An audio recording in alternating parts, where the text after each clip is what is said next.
If you've ever driven up Route 33, you've probably noticed a cut in Blue Mountain on the line between Northampton and Monroe counties.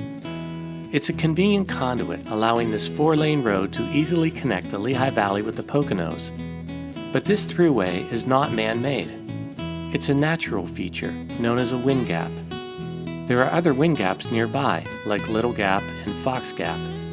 But the name of this one is simply Wind Gap. So how did Wind Gap get its name? For What's in a Name, I'm Mike Flynn. I'm standing on the Appalachian Trail, looking down into the Wind Gap. To my left is the town of Wind Gap, about 1 mile to the south. This borough of almost 3,000 residents, which was established in 1893, took its name from this geologic feature. But what geologic forces created Wind Gap?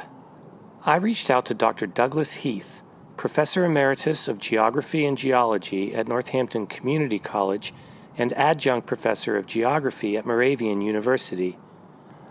According to Professor Heath, even though the name may suggest Wind Gap was not created by wind, wind gaps, which are found throughout northern Appalachia, are water gaps that no longer have water flowing through them. One of the most visited water gaps in our area is the Delaware Water Gap. Anyone who has journeyed there can clearly see the Delaware River slicing through the Kittatinny Ridge.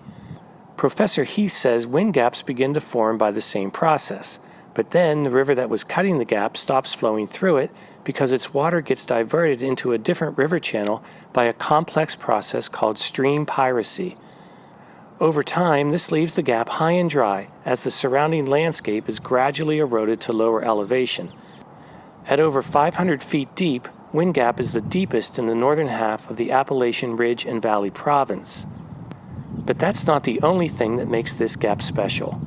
It is believed that the origin of the name Wind Gap, which is now a recognized geologic feature in this part of the country, came from here. So why did the original settlers name this Wind Gap?